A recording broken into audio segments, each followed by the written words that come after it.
Mesdames et messieurs, j'ai l'énorme plaisir de vous présenter 4 personnes dont le parcours illustre parfaitement le mot que je vous ai dit au début, ensemble. J'invite sur scène Olivier Deschaux, l'un des fondateurs d'Ensemble contre la peine de mort.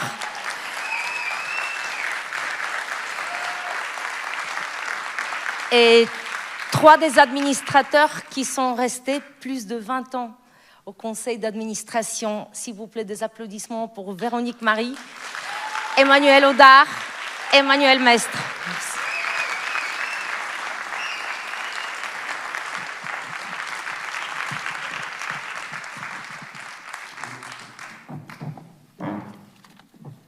Je me demande, Olivier, ce que tu t'imaginais, ce que tu espérais il y a 25 ans, à la naissance de CPM. Raconte-nous le début. Alors, le début.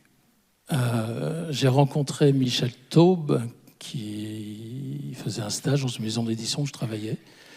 Et on est arrivé rapidement à avoir l'envie de monter une maison d'édition. Donc, on a monté une maison d'édition pour rééditer des pamphlets et éditer des livres sur des sujets d'actualité. Au bout d'un certain temps, en 2000, il a décidé d'écrire un livre avec Benjamin Ménachet sur la peine de mort aux États-Unis, qui s'appelait « Lettre ouverte aux Américains pour l'abolition de la peine de mort ». C'était bien, on avait fait un livre de plus, mais on s'est dit à ce moment-là que c'était très bien de faire autre chose. Donc on s'est décidé à lancer une pétition. On a été soutenu par différents organes de presse, Télérama, Marie-Claire et d'autres. Et à notre grande surprise, ça a réuni 500 000 signatures. Donc on s'est dit, bon, ok, qu'est-ce qu'on fait maintenant? Donc on a déposé ces sacs de pétitions et ces signatures avec l'aide de Catherine Deneuve à l'ambassade des États-Unis. Et puis, bon, c'était très bien. Et on s'est dit, bon, qu'est-ce qu'on fait maintenant? Donc on s'est dit, faut peut-être essayer de voir dans ce domaine-là qu'est-ce qui est possible de faire. Et on a dit, bon, peut-être faire un rassemblement de toutes les forces abolitionnistes qui existent, c'est-à-dire les politiques, les ONG et le grand public. Donc on a organisé le premier congrès mondial contre la peine de mort à Strasbourg. Et donc là, on a été accueillis par le Conseil de l'Europe. Il y a eu plusieurs centaines de personnes qui sont venues. On a structuré les choses comme on a structuré les congrès par la suite, c'est-à-dire des politiques, des ONG, des moments culturels, et une grande manifestation à la fin du congrès. Le dernier moment du congrès, avant la manifestation, c'était la cérémonie de clôture. On a même réussi à terminer le congrès dans l'hémicycle du Parlement européen, et c'est la première fois qu'une ONG, que la société civile rentrait dans le Parlement. Ça s'est décidé le matin même, dans des négociations de bout de ficelle à la dernière minute. Et lors de ce congrès, il y a eu, pour nous, la première fois que Robert Badinter est intervenu pour ECPM. Voilà. Emmanuel, je crains que ça prendra des mois si je te demandais les moments les plus forts, tes moments les plus forts avec ECPM. Raconte-nous, s'il te plaît, comment se sont organisées ces premières années. Ces premières années, juste après le congrès, comme dit Olivier, on s'est dit, bon, qu'est-ce qu'on fait maintenant? C'est un peu le leitmotiv de l'association, avec tout ça. Qu'est-ce qu'on fait maintenant? Alors, qu'est-ce qu'on fait maintenant immédiatement après le congrès? C'était un moment, un mélange d'enthousiasme et de retour à la réalité. Retour à la réalité un peu difficile parce qu'on était parti sur les chapeaux de roue. L'association s'était développée et on se retrouvait, on va dire, en fragilité financière, effectivement, tout de suite après ce congrès.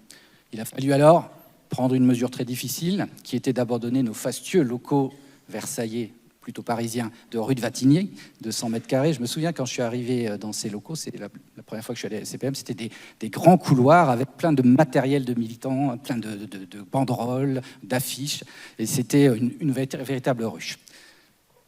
Malheureusement, on abandonne cette ruche de Vatigny pour rejoindre ce qu'on a appelé très rapidement notre salon de coiffure, parce qu'il se trouve qu'on a rejoint un ancien salon de coiffure qui, je pense, à l'époque où il opérait, devait accueillir 2-3 fauteuils maximum. C'était 20 mètres carrés. Et nous, on a réussi à faire rentrer la ruche de 200 mètres carrés dans 20 mètres carrés, comme quoi il n'y avait pas besoin de ces 200.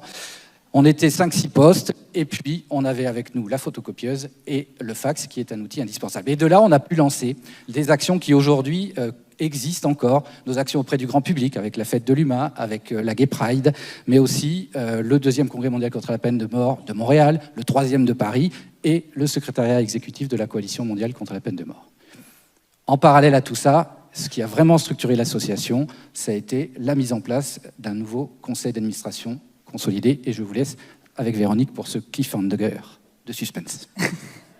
Oui, moi, ce que j'ajouterais, c'est qu'effectivement, ça a été une période de consolidation de la structure associative, donc beaucoup plus prosaïquement, donc avec d'abord un assainissement des fonds qui a été en partie possible grâce à une reconnaissance institutionnelle précoce, puisque malgré nos difficultés, dès 2003, Matignon, le ministère des Affaires étrangères nous octroyait des subventions qui ont maintenu la tête hors de l'eau.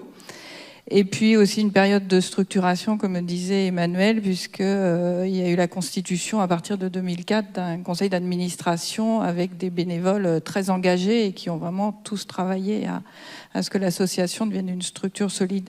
Donc du coup, ce que je dirais, c'est qu'aujourd'hui, ECPM, en fait, est quand même vraiment l'héritier de cette période, en allant de Strasbourg, 2001, et où Olivier le disait, avec les différentes structures d'action qu'on a à ECPM, jusqu'à Paris 2007, qui a pu vraiment s'appuyer sur des bases solides et qui a été le lancement du développement qu'on connaît et qui a abouti à ECPM aujourd'hui.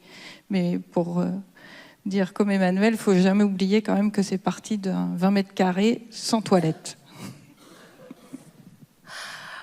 Oh, vous êtes de dos et vous ne voyez pas les images qui défilent, mais derrière, de temps en temps, on nous voit tous tout jeunes. Emmanuel Oudard, pour toi, la question la plus difficile. Tu dois faire des choix. Tes moments les plus forts avec ECPM, à toi.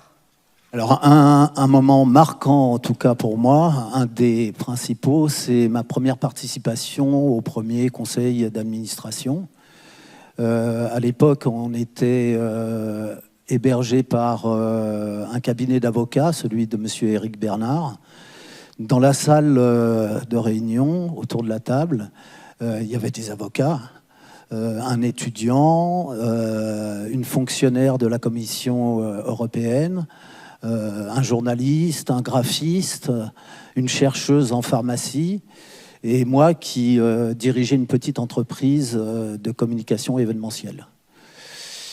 On avait des opinions politiques différentes, voire même des fois opposées, des âges différents, mais ce qui nous réunissait, c'est vraiment la lutte ensemble pour l'abolition universelle de la peine de mort. Véro, Emmanuel, Olivier. Là, on va faire dans le sens inverse. Un mot, s'il vous plaît, pour décrire votre expérience à ECPM, pour qualifier votre expérience à ECPM. Un mot, un seul. Emmanuel. Militantisme. Monsieur Badinter nous a dit à plusieurs reprises qu'effectivement, la lutte contre la peine de mort, c'était une lutte de militants. Véronique. Moi, j'ajouterais fierté d'avoir fait partie de ces gens qui ont fait et qui font encore ECPM. Emmanuel. Je dirais émerveillement. Émerveillement qu'une aussi petite structure, une aussi petite association, une aussi petite équipe ait pu réussir d'aussi belles victoires. Et je pense à une des dernières à laquelle on a participé, aux côtés de son épouse et de Maître Richard Sédillo, qui est la libération de Serge Atlaoui. Voilà, tout ça m'émerveille encore. Olivier. Alors moi je dirais pérennité parce qu'on a réussi, c'était pérennité le mot, je ne suis pas sûr qu'il soit passé dans le micro. On a réussi à ce que cette association continue parce qu'on a renouvelé l'ECA, on a une équipe qui est là depuis longtemps et qui tient les rênes. Il y a des bénévoles, il y a une équipe de salariés qui se renouvelle et qui travaille. Mais je dirais aussi malheureusement pérennité parce que ça continue alors qu'on aurait préféré que ça s'arrête. Mais je vais aussi dire un dernier mot qui est le mot ensemble parce que je pense que voilà, c'est un peu l'association quand même. Merci énormément de vos témoignages, de vos interventions qui nous aident à mesurer le chemin parcouru et peut-être celui qui nous reste à accomplir. C'est à vous les applaudissements. Merci.